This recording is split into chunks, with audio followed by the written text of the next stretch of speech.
This is where we start our journey, in the heart of East Lancashire.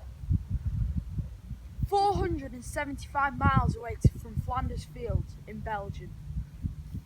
258 people from the River Valley died in Flanders and the Somme. This is where we start our journey to Belgium.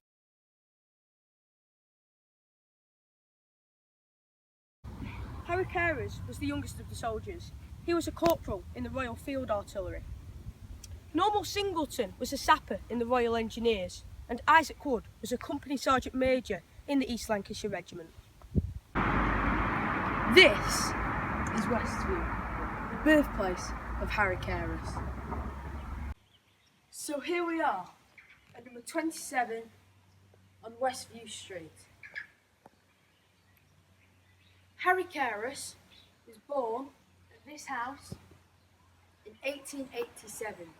His father, H.A. Caris, and his mother, Margaret Caris, brought him up in number 27 Westview Street, and his wife, Eleanor of Easterford Place, moved into this house later on and was married in happiness with Harry Caris.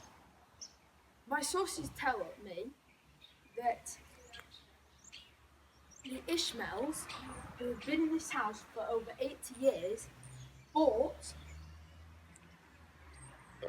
this house off the Caris. The Ishmaels still live in the house today. This is Brownlow Street, birthplace of Isaac Wood.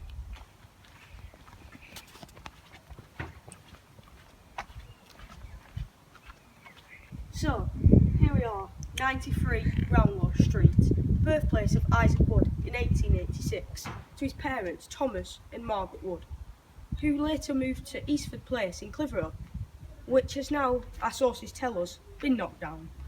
Here we are on Chapman Road, trying to find the birthplace of Norman Singleton.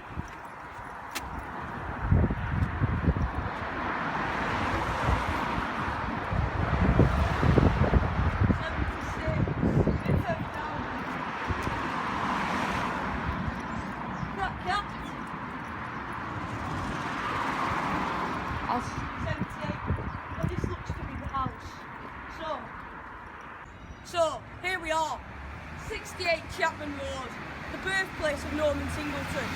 To his parents, William and Kathleen Singleton.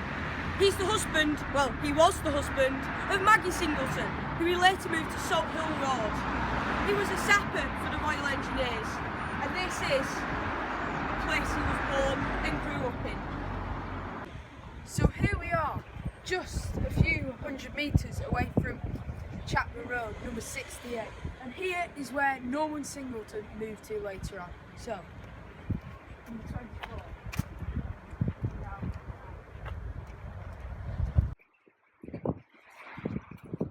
So, this is the house that Maggie Singleton and Norman Singleton moved to when they grew up, and this is the house that Norman Singleton lived in before he enrolled and joined the British Army as a sapper in the Royal Engineers.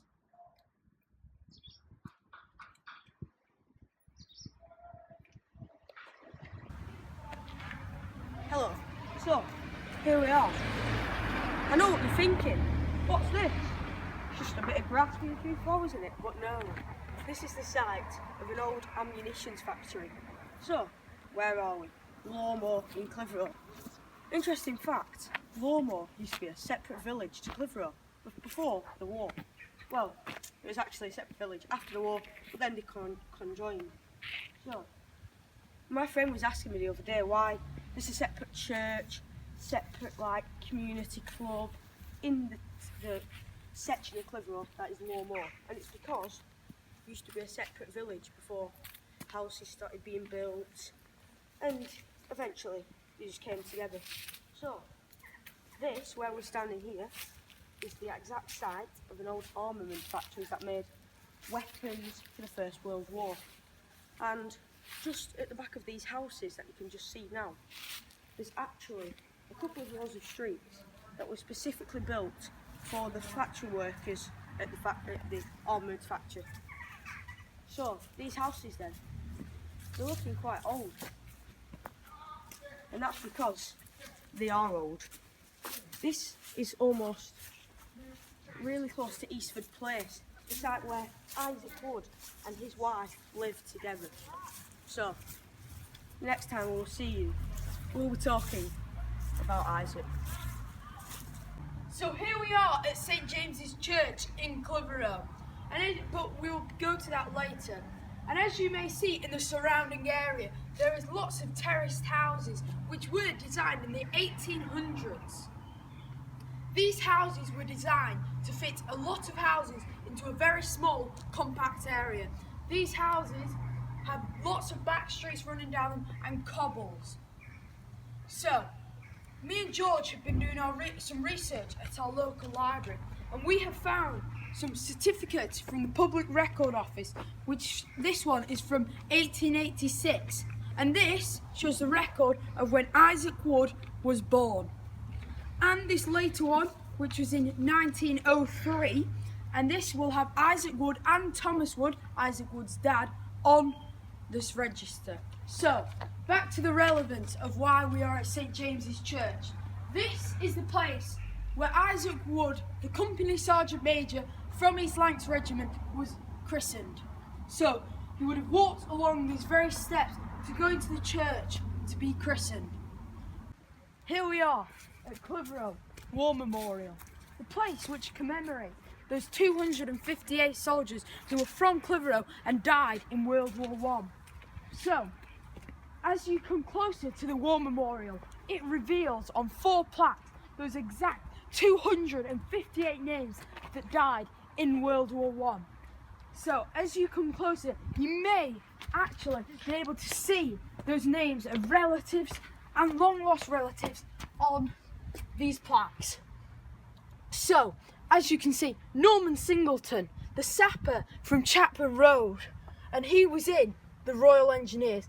And once we come down to the W's, you may be able to see I Wood, which must stand for Isaac Wood, the company sergeant major from Brownlow Street.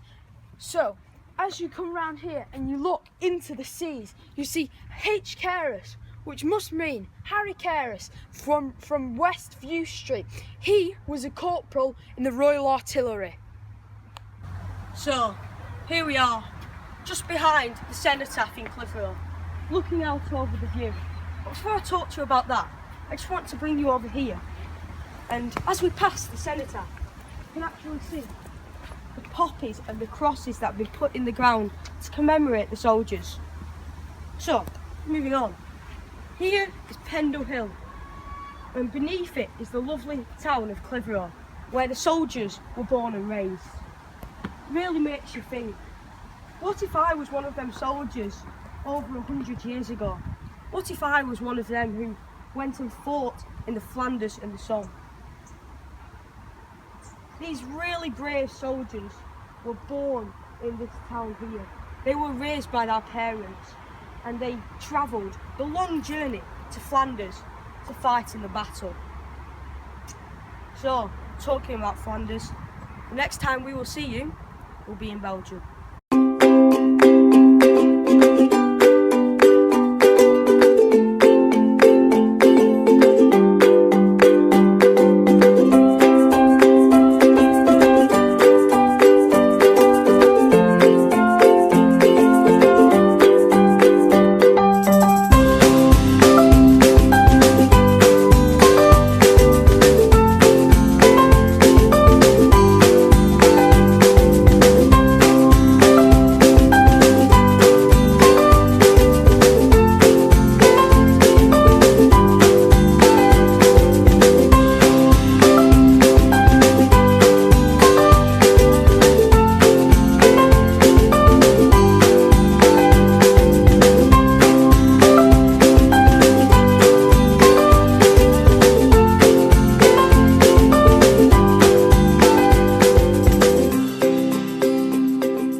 At Lijssenthoek Cemetery in Belgium.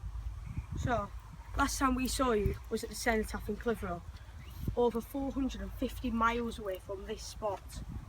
So the reason I've brought you to this particular headstone here is because of all these many thousands and thousands of headstones for the fallen soldiers, there's only 2 women in the whole cemetery. And even though there's only 2, it just goes to show that they were valued in the war effort. So this headstone here, as you can see, the name's N. Spindler, and she was a staff nurse.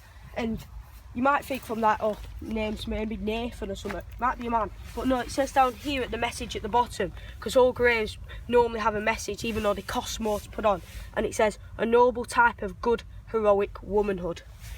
That's an interesting fact to both up there. And the headstones, you have to pay to get an individual message down at the bottom because it makes it a bit more personalised, so they made a bit of money out of it. And as you can see here, the flowers going by each headstone.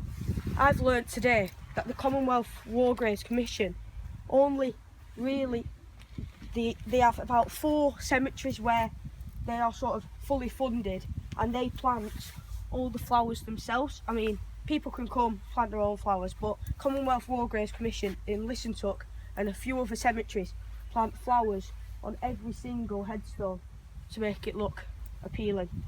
So the next time we'll see you, there'll be a very interesting headstone that Charlie will be talking to you about. So here we are at Lijssenthoek Cemetery in Flanders Fields in Belgium, and if you look at the horizon, we are definitely not in the northwest of England. Okay, so if we slowly walk down the cemetery, we need to go to row E. So A, B, C, D. So this must be E, as we can tell from the marking on the stone. So if you come with me, we are looking for a very special stone. So while we're going down here, you might be able to see that on top of the headstones there's nothing on them until we come to N. Menin here. As you can see, there's stones on the top of his grave. Unlike these 2 graves, there's no stones. So what we need to investigate is why these stones are here. The reason why these stones are here and placed here is because in Judaism, your kin need to be buried on Holy Land. So since he died in battle here and he wanted to be next to his comrades when he's buried, his family and friends must have placed these rocks from the Holy Land, probably Israel. But as you can see here as well, there's the Star of David, and that is another symbol of that he was Jewish. And instead of having a cross here, he has the Star of David and his regiment. So next time we will see you, we will be talking about Tyne Cot Cemetery.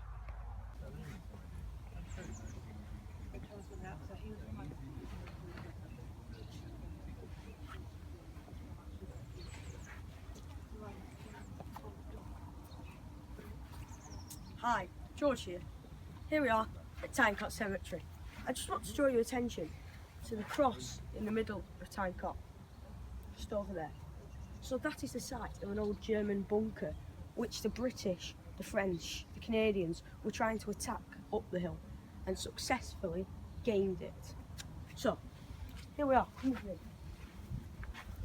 Got the back wall of Tyne Cot, which commemorates the soldiers who they couldn't find the bodies for, and I'll just try and find one here. Show up here. There's graves for known unto God, British officer, a soldier of the Great War, just where they don't have the bodies. So Isaac Hood was one of these. So here we are, Panel 77, East Lancashire Regiment, and we know Isaac Hood was a company sergeant major, and there he is, I would. So Isaac, he was a company sergeant major. He died in action on the 8th of November 1917. You may remember him because he was the one who grew up on Brownlaw Street. So, next time we'll see you, we will have found our next soldier.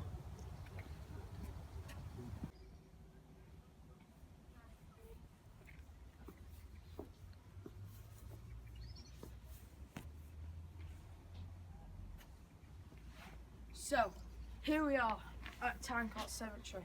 You've just seen George do the research and has found Isaac Wood. So, next we're trying to find Norman Singleton, the sapper from Chapman Road. So, to come with you now, we'll find the Royal Engineers, which, as we know, Norman Singleton was in on panel 8. So, as we look up, you may just be able to see next to Shaw and Smith, in between them both, N. Singleton.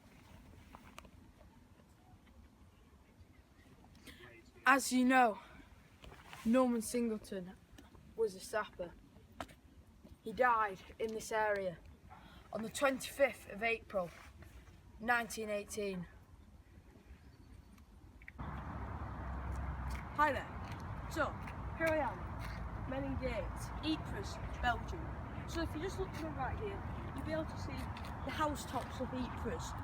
And if you just have a look, the tower on the left, that's the cloth hall which got bombed lots and lots of times and got absolutely destroyed and taken apart to ruins during World War I. To the right is the cathedral just behind the cloth hall. So, if I just take you down here to show you this model.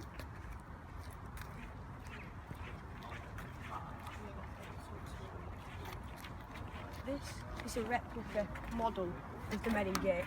So, we are stood about, if this carried on, just right here.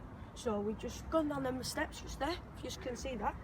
We've walked down there, and if you come a bit closer, you'll be able to see. I'm going to take you down there in a minute. We'll walk down these steps and in, around here, to the Menin Gate. So cars pass through here all day, and every night at 8 o'clock or 7:30ish, there is a ceremony held here, and there's sometimes up to 9,000 people along the edges at this ceremony. So what happens, I'll just give you a short rundown. So you've got your men at each side of here. You've got your buglers, which is like a trumpet, and you go dur, dur, and they play the last post, and they line up here, and then down here you walk across the road and you lay a wreath on this side. About here, this is where they lay wreaths. So come with me now, I'll just show you around Menin Gate.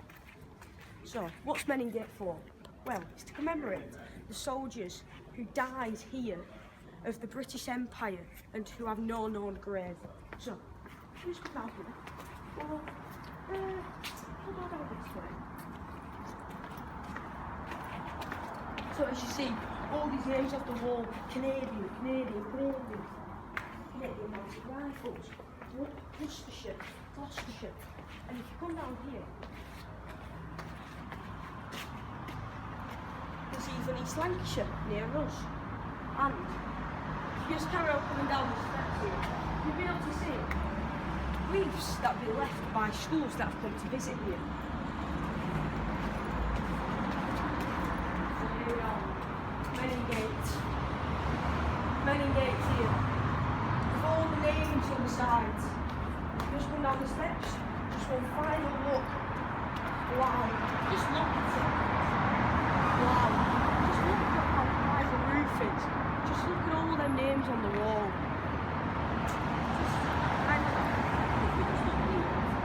You know how up there I was talking to you about on the model? Well, this is where students and people who lay the wreaths, they walk across here, across the road, and lay the wreath on that side. So you can probably see from the model what happened. So, this has been the Menin Gate. See you next time.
we that are left grow old. Age shall not weary then, nor the years condemn. At the going down of the sun, and in the morning, we will remember them. We will remember them.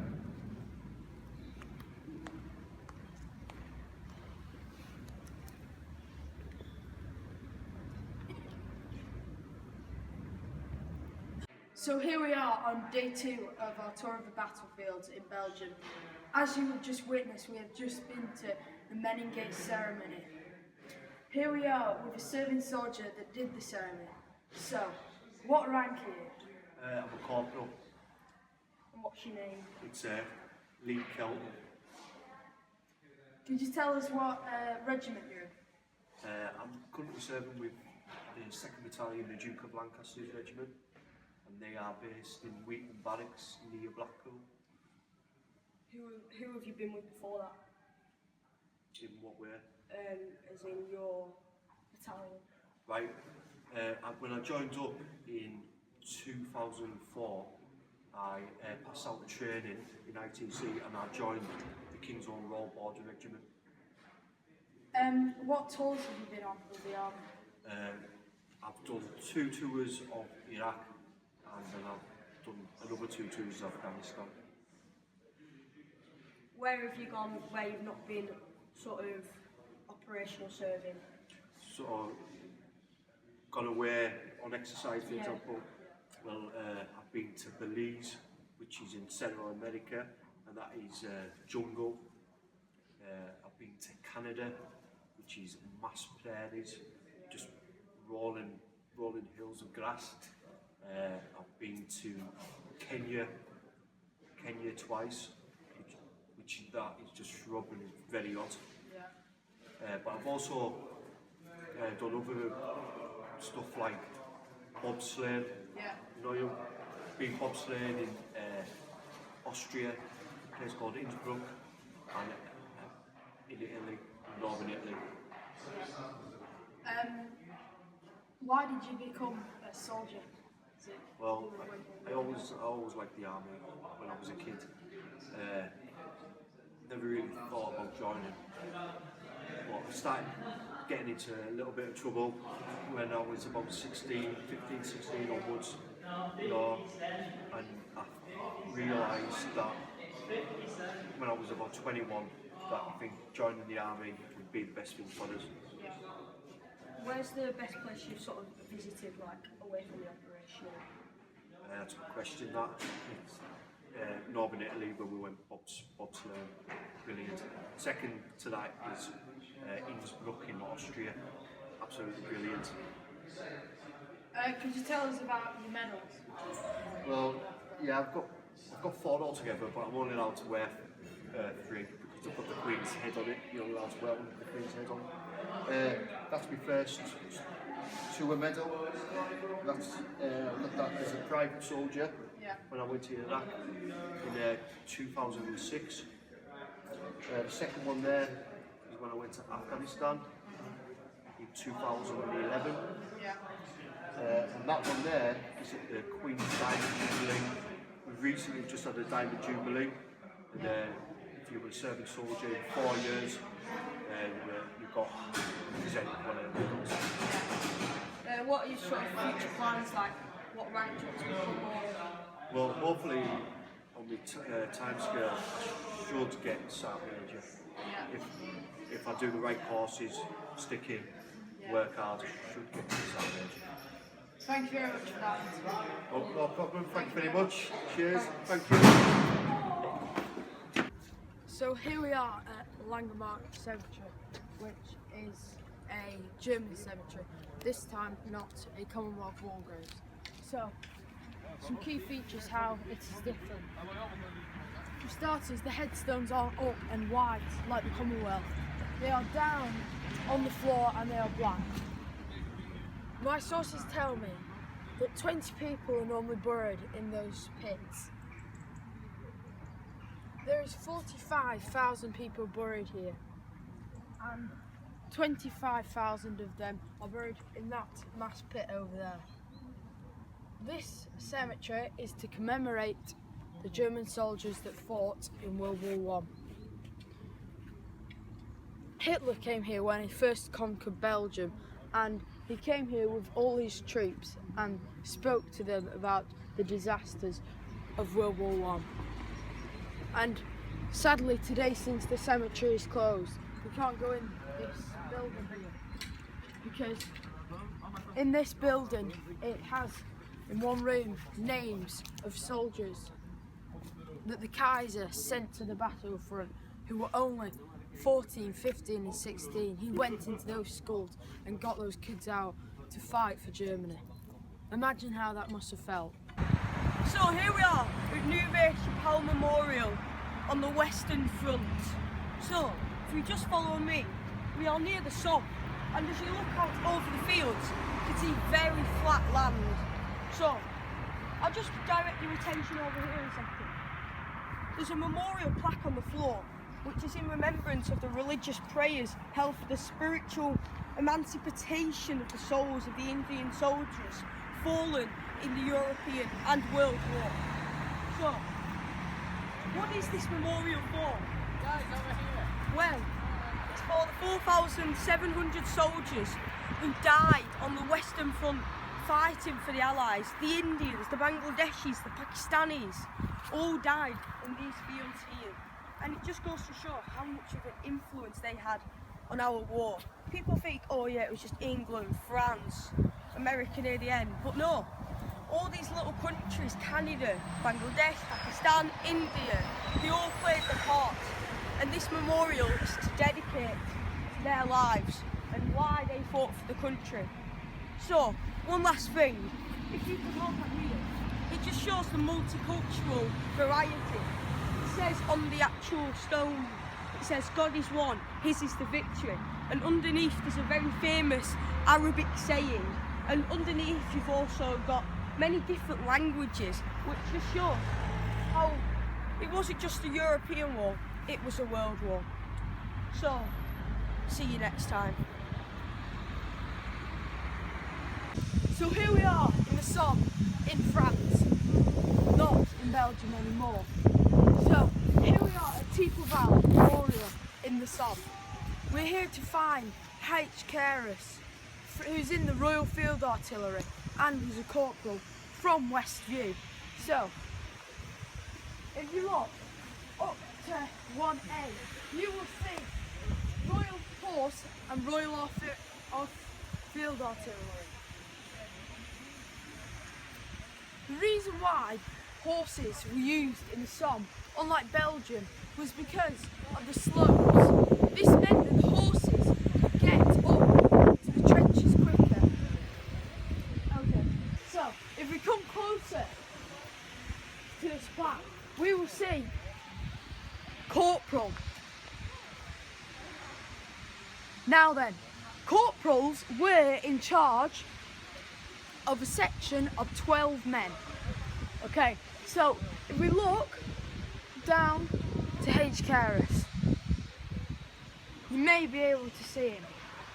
So, in here, the Somme, probably just outside Tyne, Harry Caris was killed in action. Right, so here we are back in northwest England. We really hope you have liked our little sort of documentary type thing, and we've now reached the end of our journey into the lives of Clitheroe's fallen heroes. Yet again, I would like to say thank you for watching this video, and we hope you enjoyed it.